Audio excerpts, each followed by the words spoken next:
প্রতিরোধ, দেশ বাঁচানোর লক্ষ্যে, বাংলা বাঁচানোর লক্ষ্যে বাস দিয়ে এগিয়ে চলছে রায়গঞ্জ থেকে বহরমপুর পর্যন্ত কাজ ও সম্প্রীতি যাত্রা। স্থায়ী কাজ ইনসাফের দাবিতে চাই ঐক্যবদ্ধ লড়াই। সমাজতন্ত্র করতে হবে, বন্ধ কলকারখানা জমিতে কারখানা খুলতে হবে, 100 দিনের কাজ চালু করতে হবে, 100 দিনের কাজকে 200 দিনে পরিণত করতে হবে, 100 দিনের কাজের মজুরি বৃদ্ধি চাই। রেল, খনি, বিএসএনএল, এলআইসি, ব্যাংক, বিদ্যুৎ, এমনকি নদী, পাহাড়, জঙ্গল অব্দি বেঁচে দিচ্ছে দেশের সরকার। এর বিরুদ্ধে চাই ঐক্যবদ্ধ লড়াই।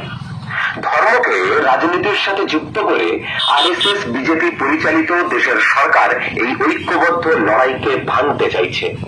আমাদের রাজ্যের আরএসএস এর সহায়তায় তৈরি হওয়া তৃণমূল কংগ্রেসের দল রাজ্য সরকারের হাতে শক্ত করছে।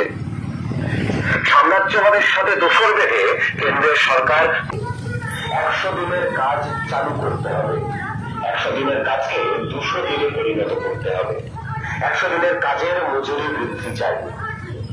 রেল, খনি, বিএসএনএল, এলআইসি,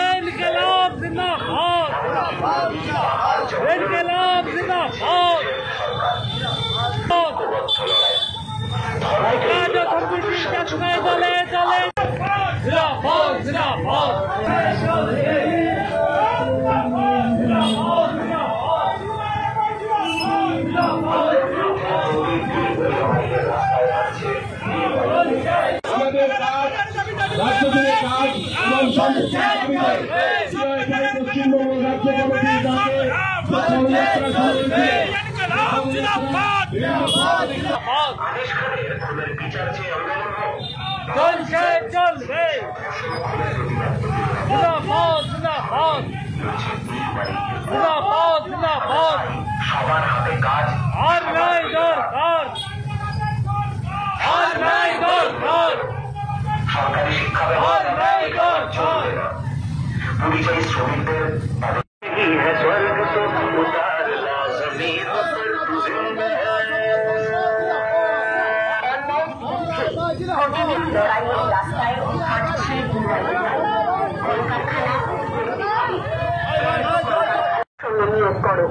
সরকারি শিক্ষা ব্যবস্থা ভেঙে ফেলা চলবে না।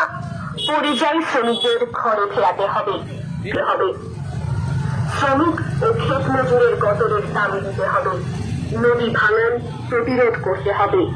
বাংলায় নিরাপত্তা সুনিশ্চিত করতে হবে। আমরা চাই দুর্নীতিমুক্ত বাংলা। আমরা কিছুতেই বাংলাকে দুর্বৃত্তের হাতে তুলে দেব না। ধর্মের নামে বিভাজন, মেরুকরণের বিরুদ্ধে, বাংলার সায়নাদের বিরুদ্ধে আমরাই শেষ দেশ বাঁচানোর লক্ষ্যে, বাংলা বাঁচানোর লক্ষ্যে আপনার গ্রাম, পাড়া, বাড়ির পাশ দিয়ে এগিয়ে চলছে রায়গঞ্জ থেকে বহরমপুর পর্যন্ত কাজ ও সম্প্রীতির যাত্রা। স্থায়ী কাজ ইনসাফের দাবিতে